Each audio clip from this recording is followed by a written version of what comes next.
Welcome to Biggest Geekus. We are your hosts. I am Joe. I'm Randy.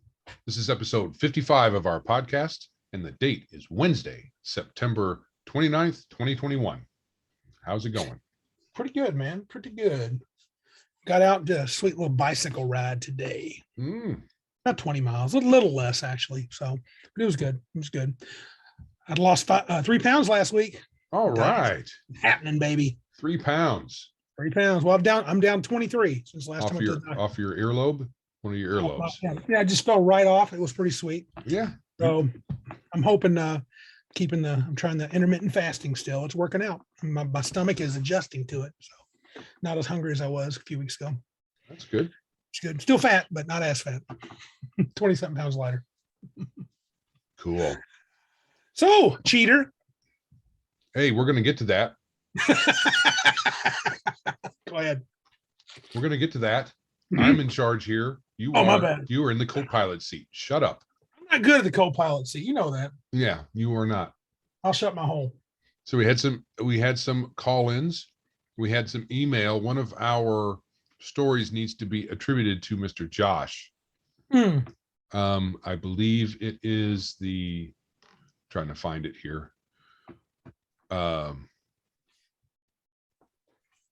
The next edition of D&D announced. I know he sent that one to me. Yeah, he sent it to us. Yeah. So, yeah, we'll talk about that in a little bit. So thank you, Josh, for the news item. We will be reading that, or we'll be talking about that when it comes up to it. I didn't get a chance to read the article. I've been a busy boy. I know it perfectly. By heart, can you recite it? No. Then you don't know it perfectly. I do. I perfectly know well enough to lie to Joe and tell him whatever I want him to know, he'll know about. Yes. All right. So programming note, we are going to be switching to Tuesdays starting next week for the near future. I don't know if we're going to stay there or not. We'll see. Experimental. Yeah. And we may be, yes, fingers crossed. Randy's just crossing his fingers in front of his camera. For the listeners out there, not the watchers, because they the can watchers. Hear me cross my fingers. Yes. We were going to be experimenting with StreamYard starting hopefully next week if we can work any bugs out in between then and now. If not, we'll do another just recorded podcast, not live. But starting next week, hopefully we'll start streaming live via StreamYard. Cool. Not sure precisely what we're going to stream to, but the easiest ones are Twitch. We can't do YouTube yet. And we need 1,000 subscribers.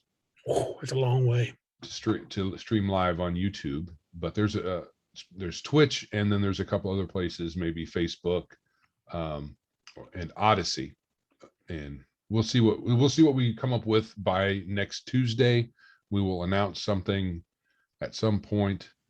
What we might do, though, Randy, is I'm just thinking about this. Instead of springing the live stream on everybody at the same time, right? All of a sudden, what we should do is do our normal thing. Okay. And then when we are comfortable, we will announce it the following week. That way, people will get the word, because since we're only weekly. Yeah. We'll work the bugs out first, so maybe a week or two, but we're thinking about streaming. Streaming is definitely in our window of live. Yes, we don't have blinders on. We're slowly thinking about cool things like that. Yes. All right. Speaking of cool things, we got some call-ins. Oh yeah, cool. And for us to hear, all of us to hear the call-ins, we have to share. Yes. Share, Joseph. He doesn't like to share. No. I'm a greedy capitalist. Yes. At least that's the rumor. All right. Starting with Jason. All right. Our man. Here's a hot take for you. Marines are just naval infantry.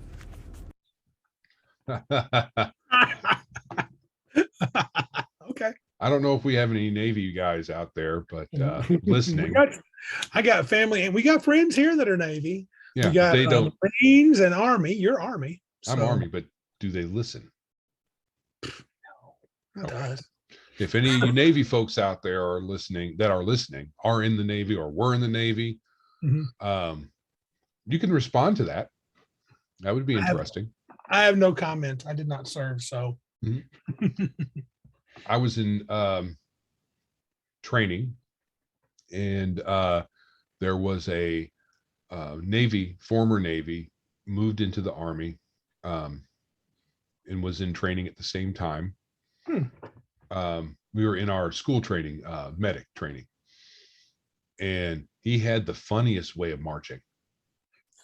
His Really? very first, when you start the march, you don't do anything special. You just start walking. Right. He did this. He just stuck his foot way out there. It was kind of dramatic. I mean, it probably wasn't as dramatic as I remember, but compared to what you normally do, it was like he was a spaz or something. I don't know. Are those Navy guys squirrely? Is that what it is? Well, that one was. That dude was. All right. All right. The insidious thing about the people that buy into these Reddit trolls, like the OK symbol, which, as you rightly point out, was just the OK symbol, like, all right, we're okay, up until the fact somebody made a joke and then it, spiraled out, is people in real life, real people lost jobs over the OK symbol. Real people have received real punishments, like in the military. Real people have received real, legit UCMJ punishments over the OK symbol. So these things spiral out of control, and these internet jokes end up actually ruining people's lives. Cops have lost jobs over the OK symbol. So that's the danger here. As opposed to it just being a joke, it becomes dangerous. We live in crazy times. It's so weird. We're in crazy world. You can't tell jokes anymore, and people just lose their mind. I mean, that's a sad, sad state of affairs. That tells us more about the folks just blindly following whatever the folks in the military that would charge somebody under the UCMJ, right? Because they made the OK symbol. They're the problem, not the jokesters. I mean, people are going to joke all over the place. No, the jokesters. We should be able to take a joke and have a thick skin, but apparently, even in the military, you have some of them bowing to this idea that they should be able to do something like that. I guess an OK symbol, and if it's on the internet, it must be true. Right. I mean, that's the internet thing is neither here nor there. It's the crowd of people who took that and ran with it. I mean, the joke was small. Yes. The people that really made it bad weren't the people who initially joked. It was the social justice cancel culture crew who took that and said, "Oh, I can't believe it."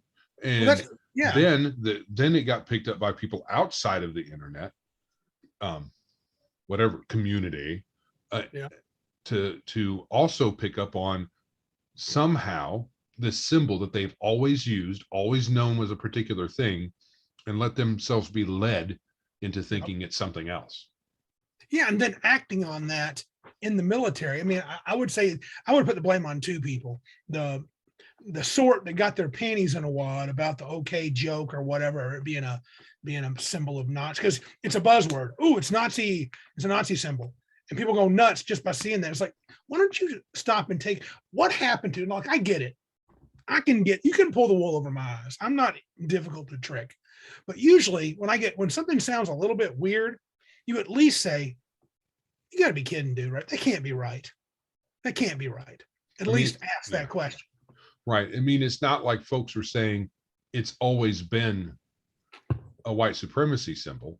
What they were saying is that the alt-right had co-opted it And now folks who used it was a dog whistle for white supremacy. So there was some nuance there, but also crap.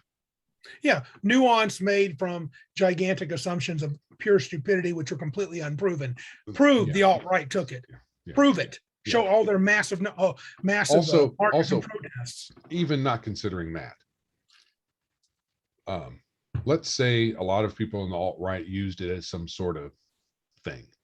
Right. Just because I use it doesn't make that so.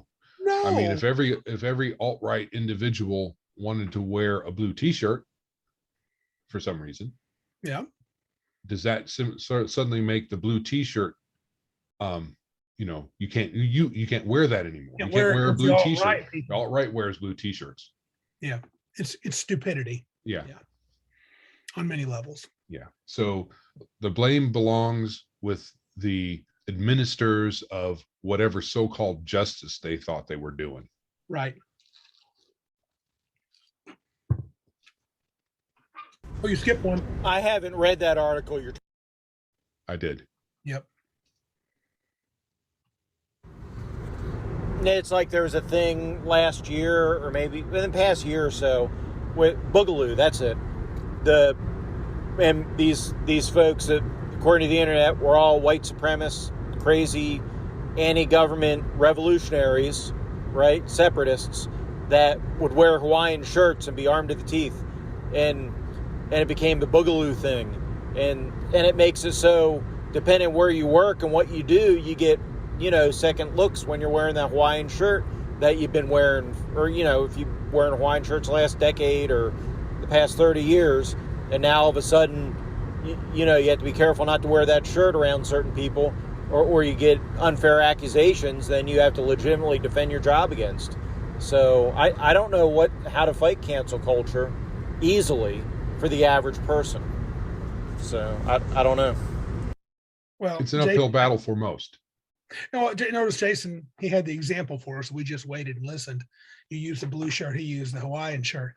But to me, I mean, I'm a nobody when it comes to pretty much anything. I'm just a math teacher at a community college. But if I were somehow, if I wore the Hawaiian shirt, or I used the OK symbol, and I pissed off the wrong person, and for some reason they wanted to try to cancel me, the only way I know how to fight would be one of two ways. One, I would just ignore them. Or two, I would just say no. And I would lean into it.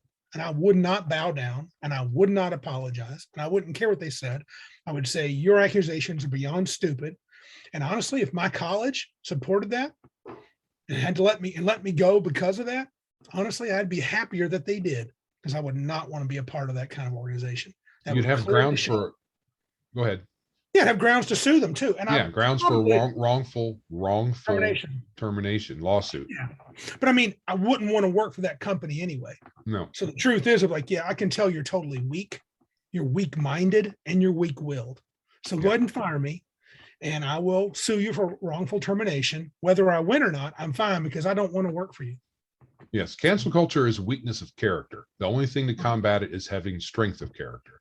And there are consequences. You might lose your job. Sure. So you have to be prepared to do that, or you go with it, which is weakness. Which is weakness. Yep. Now, some of us may have some responsibilities beyond ourselves.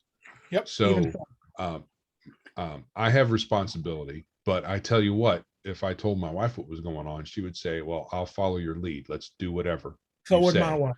And we've actually talked about this, and my wife has told me, yep, do what you got to do. Right. So yeah, strength. That's the only thing you can do is have That's strength. all I can think of. I don't know any other way to do it. Work for yourself if you can. Yeah. Then it doesn't matter. Yep. I would love to be able to work for myself. I know you would, you independent guy, you. Yes. I haven't read that article you're talking about 5E and what's wrong with it. And I'm not going to read it. But based on what you guys said, I agree with you 100%. It's like saying Cyberpunk 2020 is a bad game because it doesn't include vampires. Well, that's the game. Sorry. D&D doesn't have fail forward mechanics. That's the game. Sorry. And maybe 5e does. I don't know. I don't like 5e. I've got plenty of reasons I don't like it, none of which were said in that article, because those reasons, like you say, were silly. But whatever. Okay, let me move on to your main topic. Yeah, I think that article by that lady, she was just saying things she liked in a game, and then she was bemoaning the fact that 5e didn't have it, so that made 5e bad. It just maybe 5e may not be for you, lady. D&D may not be for you. Go play Power by the Apocalypse. Right. I don't know. Maybe it's some kind of collectivist mindset where this thing has to have what I want, or there's something wrong with it, instead of looking at it and saying, this is what it does. Well, what it does, I don't like. So let me go and find something that does do what I like, and do that. And everything has to conform to their conception, instead of, or just make it yourself. Yeah, like we're trying to do with Mud Sorter. Like, for example, like, you and I blast WotC and Paizo, but I don't bemoan the fact they got a lot of people playing the game. Dude, like good it. for them. Yeah, people love those two games. Yeah. Pathfinder 1 and 2, D&D 5e. Play your butts off. Yeah. I'll play 5e. I won't play Pathfinder 2. I'll play Pathfinder 1. I mean, I would play that, but I just don't. Whatever, man. It doesn't make them bad games. Oh, Pathfinder 2 doesn't have the 5 saving throws from AD&D, so it's bad. How stupid is that? Right. It's stupid. It's just different. It's not. In the words of Max Liao from Legion of Myth, yes, the way he puts it is, he doesn't like D&D 5th edition because it's not D&D to him. It doesn't have the same. Somewhere along the line, WotC has said, we're doing this thing that's not the old way. We have a new way of doing things. A new paradigm. And from Max's point of view, that's no longer D&D. So 5th edition may be a fine game, but it's not D&D. He doesn't call it something else. Yeah, it's fine. Yeah.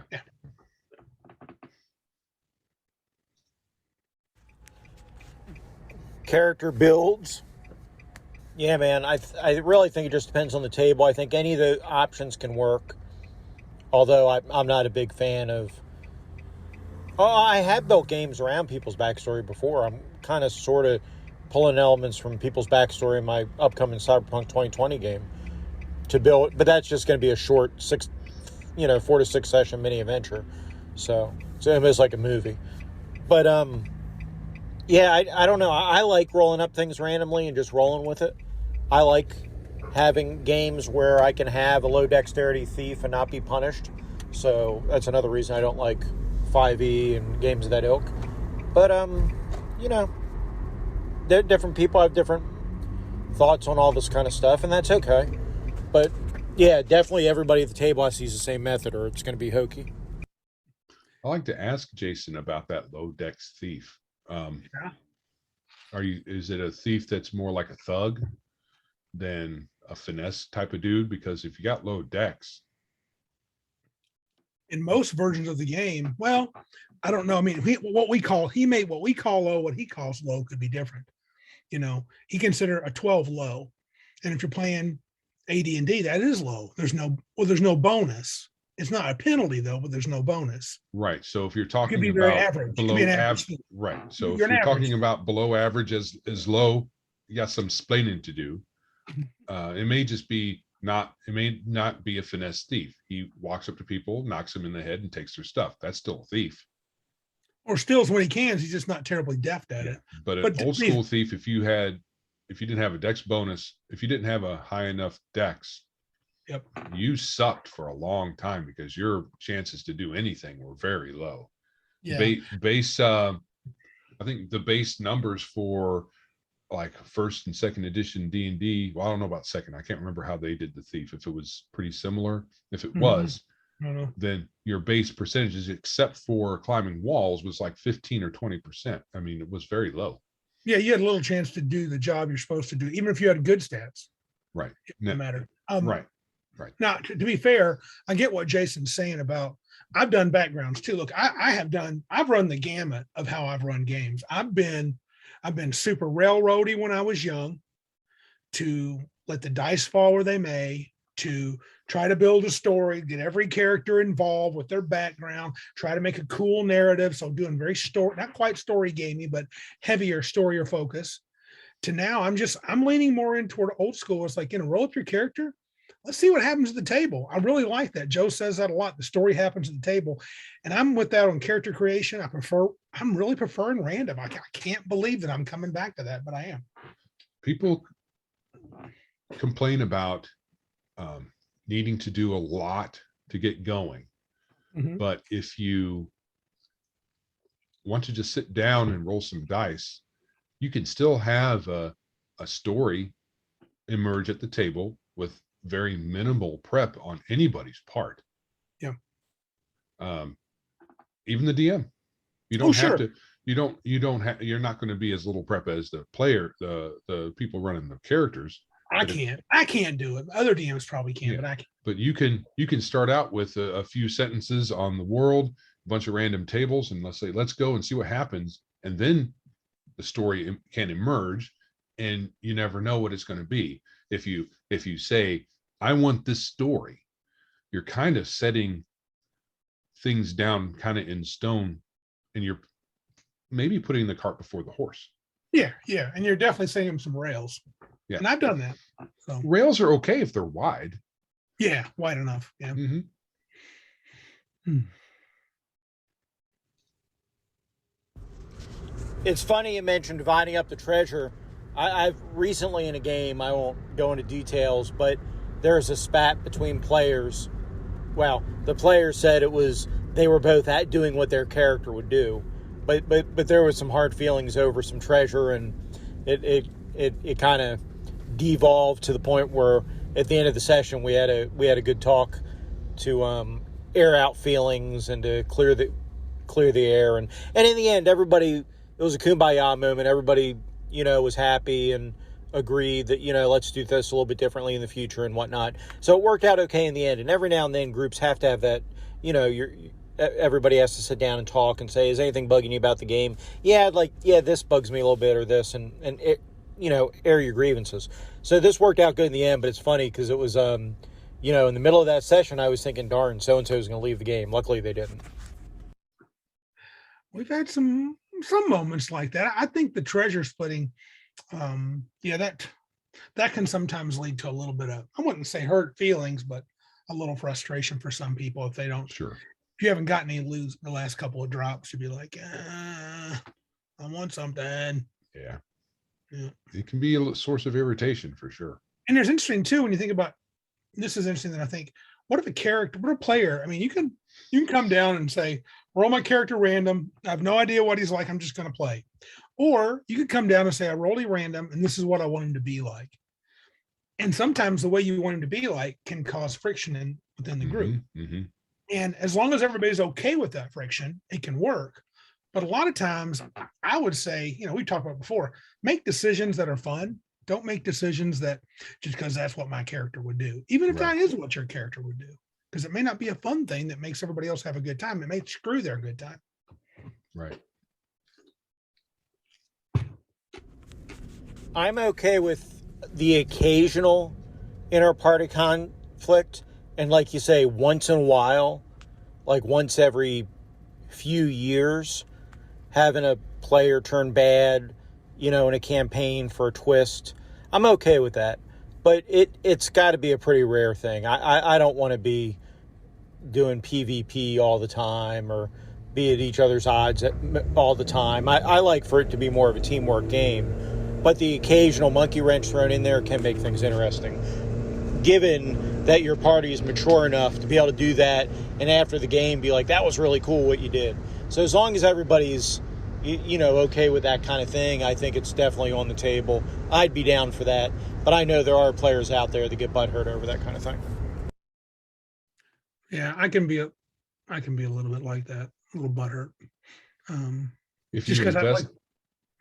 If you invest a lot emotionally in your character, you can tend to, because you might say, oh, I can't wait till my character can do this, You think of the future of your character, and then you get stabbed in the back by someone who thought was your buddy. You're like, what? Yeah. And, so, at the very least, you're going to be a little irritated, a little, what the hell, dude? Right. But yeah, I remember when this is why I don't do it now.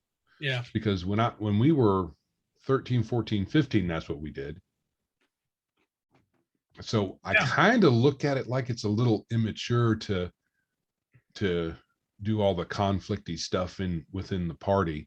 I mean, the other thing, and it's something I've brought up before, it's a little unfair to have turncoats in the party because they have knowledge that the characters don't necessarily wouldn't necessarily have.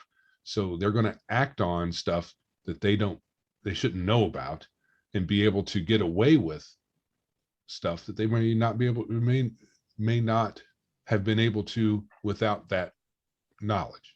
Yeah, if you're like your character is secretly your female drow a warrior is secretly a priestess of Lolth, right? And for several adventures she helps the party, but she's actually a priestess of Lolth. And then in the big climactic battle with the matron mother, she turns, right?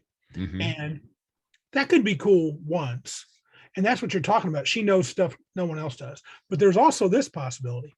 What if a dude just decides, I'm going to go dark side? We had that happen back in the day, sometimes weirdly, but you could even choose to go dark side. That could make sense for your character. What if your character was, a pretty heavy duty gambler? He liked the seedier side of life, that rogue, let's say. And he ends up getting paid at some point to he gets really in debt, and he goes, hey, if you kill that wizard, maybe Joe's wizard, Volswar's been a pain in my guild master's side. If you kill him, you'll be debt free and I'll give you 1,000 gold. I mean, and you're like, well, my character, and maybe you and that character have never really got along. He's like, yeah, what's one less wizard in the world? I mean, you could make that. Now, I would say the player should go, my character says, can I have a couple of days to think about it? And I'm going to say my character thinks about it. Like, I ain't turning on Joe. In fact, I'm going to go tell Volswar this is what this guy wants. I would do that, even if I thought all along for the 6 months, my character's that kind of dirtball. Why wouldn't I do it, though? Because it's not fun for you. Right. It's going to ruin your good time, and I'm going to kill your character. But that's Randy.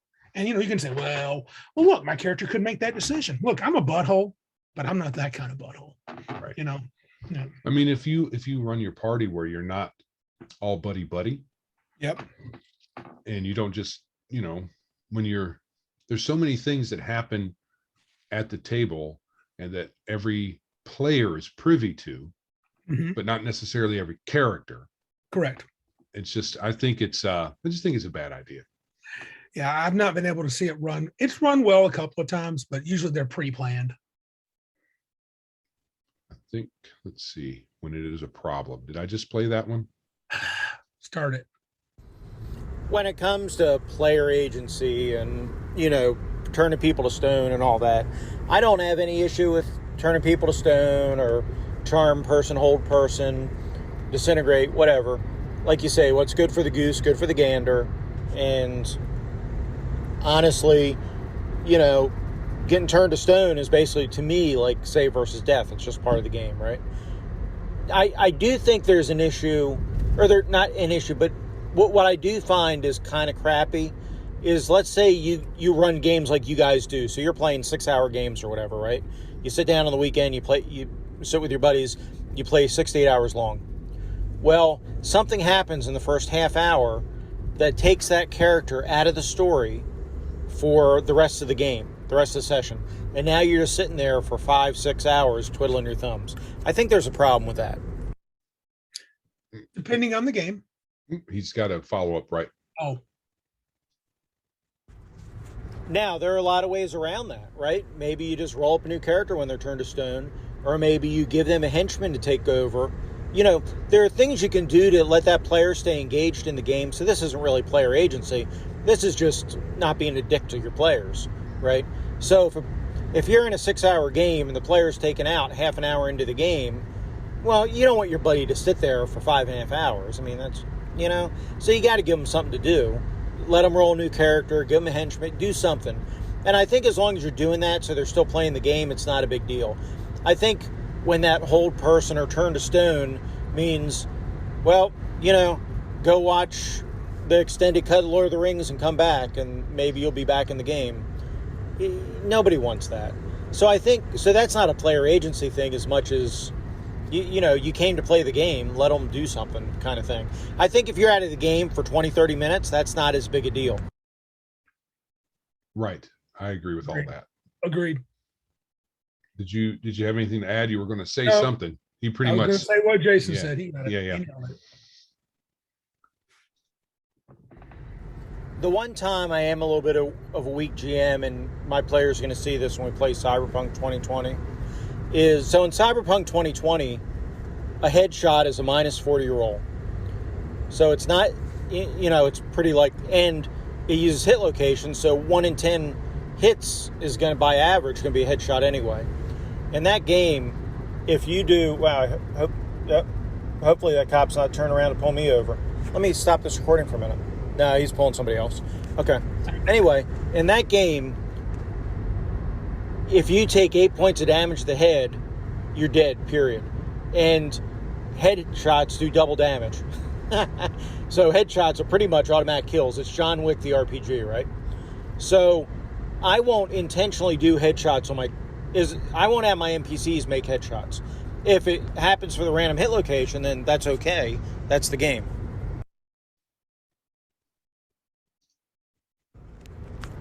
So I don't feel bad if the characters get shot. The dice, the random hit location, all that means a character takes a headshot and they die. But I'm not going to intentionally have my NPCs do John Wick and do every shot as a headshot, right? Just because that's kind of crappy as me, the GM. But if the players are doing headshots all the time, yeah, I know what's good for the goose, good for the gander, but I'm going to let them do that. I'm not going to hold that against them. They're going to gain a reputation for that, and maybe, security for the bad guy when he sends strike teams against them after they set that MO, those bad guys are going to start wearing helmets and armor, and, they're going to start trying to do something to protect against that tactic if they know the player's using the tactic. But just because of the deadliness of it, I'm not going to use it. Like, so if I disintegrate, I'm not going to, use disintegrate every single battle as the opening move against the PCs, just because that gets boring and it's kind of shitty. I think I agree with you, Jason. I would say, though, the headshot thing, I would be leery to say I would never do it. But I'm with you. I would much prefer to let the dice to decide it's a headshot than me to decide it. But if the players are headshotting everything, at some point, I know me, I would be like, okay, I'm going to preview them a John Wick bad guy. And they're going to hear about him and they're going to see him. And he's dropping dudes with bullets right in the middle of their forehead, left and right. And it's going to be obvious to the players, dude, that guy he does not mess around. And if they decide they want to go after him, he's taking a -4 and I'm going for it every shot. Because I've told them, this is how this dude rolls. Or maybe they're really powerful and they're like, their goal, the whole campaign is take this guy out. When they finally face him, I'm not pulling punches. But if you're going to, that's a one time in a campaign sort of thing. It's not me as a player in that sort of environment would go pick up a sniper rifle and then wait for him to be like a mile out. There you go. Solution. Whatever the range is. Not a mile. I don't think there's any such thing as a sniper rifle shot from a mile away, but long distance. Yeah, and with disintegration, similar thing. Just because a wizard has it in his repertoire, especially if you're talking D&D, doesn't mean he memorized it for the day. And even if he did, he may not want to shoot his big gun right off the bat. Right. Desperate times. Tale of Manticore recently had a pretty tough battle, and the bad guy had a range of different things that they could do, that he could do. And instead of the Tale of Manticore guy just picking the most powerful thing over and over again, he made it random. I think he had 1 or 2 planned things as 1-2, and then after that he rolled random. And because the bad guy could also melee. Yeah. He made it random between that and the magic. There you go. So, and Taylor Manticore is one guy running everything, including the so-called PCs, Yeah. to make it dramatic. And it's a pretty cool show. Anyone who's not checking it out, there's something wrong with you, because it's cool. It's very good. It's not your typical, what do they call it? Actual play. It's not really an actual play. It's more of a dramatic play, and it's one guy doing the story, but it's really cool. Yeah, it's a dramatization of an actual play, but Dice decide a lot of things, but he still adds a lot of story elements in, and he has a variety of folks throughout the interwebs that help him do voices sometimes, and that's kind of cool. Right, and it is a good. I think he brings up a good way to have a bad guy, a powerful bad guy, not where the DM isn't out to get you, right? Instead of just rolling out. I think he might have rolled. Actually, he saved his. Well, anyway, he used his most powerful thing in an interesting way. Cool. And I mean, he might have been able to TPK the party if he, if he chose them from like most powerful to least powerful and just went down the line. The only problem I would have with that, and this is where I just can't get away from, players always. Okay, I'm going to back that. I'm going to walk that back. Players usually, in my experience, do attack pattern delta. Every situation, if they know it, they use their most efficient and most deadly maneuvers that they can, at the moment, especially if it's a fairly challenging fight. It's like, oh my God, we're fighting a dragon, bring in the big guns. Well, if the bad guy's the big encounter, why wouldn't he bring out his big guns? You could make a good argument for that. That doesn't mean you need to spam disintegrate every round, but maybe, look, here comes a big fighter. If I kill him, the rest of them will run, disintegrate. Right. So yeah, and that's of course, we're talking of dangerous things. To me, it's more dangerous at higher levels when those kind of things come out. Right. But that's part of the game. Yeah. A lot of save or dies. Lot.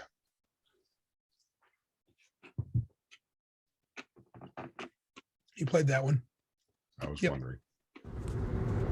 Of course, even by BECME, prior to the Rules Cyclopedia, you had a myriad of races you could play.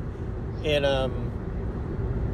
what they call Gazetteer, was it 10? The Orcs of Thar, they introduced rules to play all your evil humanoids, your goblins and your orcs and your kobolds and your bugbears, and they had the tables in there to stat, where you could, not talking good, level them up pretty far. So that wasn't meant for a one-off. They gave you rules to play them in a multi-year campaign. So D&D definitely let you play goblins too, and at a fairly early time, in the 80s. But all in all, good show. I will talk to you next time. Right. Hey, if playing humanoids that are evil, but we're going to ignore that for our table, that's fine. That's not my cup of tea, but hey, who knows? Yeah, but Jason's right though. That was not a third edition invention of playing these exotic. I mean, the Drow came out in first edition. Yeah, as a playable race. So, in which first edition, Unearthed Arcana, you can remember, because the female Drow was the baddest. That was the best cleric. Was that in Unearthed Arcana, or was that in Dragon Magazine? Unearthed Arcana, you could play a Drow. I'm almost 100% positive. I'll look it up later. But remember for the longest time, everybody, if they played a female Drow, they would always be a cleric, because not only did you get magic resistance, but you got dispel magic at like 3rd or 4th level. Yeah, that's just an ability. It was pathetic. Talk about just, here's the most powerful thing you can, practically the most powerful thing you can do. Yeah, and I think she was unlimited in levels too. The thing is, they didn't like being out in the daytime. No, and I know I didn't. I should have been a lot harsher with that penalty. Yeah, I think it's pretty severe. I think perhaps the whole got to stay underground thing was, hand waved a lot. Yeah. Hey there, guys. It's John here from the Red Dice Diaries. Just listening to your OOC Player Choices episode. And I've just got to the bit where you're talking about just rolling 3d6 straight down the line for characters. And I've got to say, I'm a big fan of that sort of method for old school games. Although I do think it only really works if you're willing to just roll with whatever stats you've got and you don't have a predetermined idea of what your character should be. For example, I played in a game of Old School Essentials last weekend, randomly rolled my stats, and I ended up playing a gnome, which I probably wouldn't have played had I been able to choose the stats. I would have gone for something more familiar. So I think as long as you're willing to sort of roll with what you've got, it can actually like push you into playing different characters than you would normally. But whether you want that or not is down to you. Anyway, enjoy the episode, guys. Take care, and I'll catch you soon. Yeah, I fully agree there. That to me, that's the charm of 3d6 down the line. I have no idea what I'm gonna have. I'm not sure what I'm gonna play. Right. It does prevent. It's a solution for when I think maybe you're in a rut. Yeah. I'm playing this particular kind of character forever because I like them and I do it all the time and kind of getting bored. Well, why don't I just try to do more random? And random, I think there's something to be said for that to alleviate some of those issues. There is. Looks like I'm not playing a wizard. Looks like I'm playing an elven cleric. All right, here we go. Let's go. Yeah. And roll with it. I think we, like Yeah. John was saying, we don't like a lot of people don't like just rolling with it because they have a predetermined kind of thing for their character, Right. 10-page background and whatnot. Yeah. That kind of stuff. Yeah, and I'm not sure. Like I said, hey, if you like that, that's fine. I know I don't usually write a lot of background, but I think about my character, but I don't know. I usually come up with crap right at the table as I'm playing. So yeah, do what you like. I'm not telling you you're playing bad. I'm just thinking it's like opening the windows after a long winter. The house is kind of stuffy. You want some fresh air. Let the fresh air in. Something like that can be like a fresh air freshener.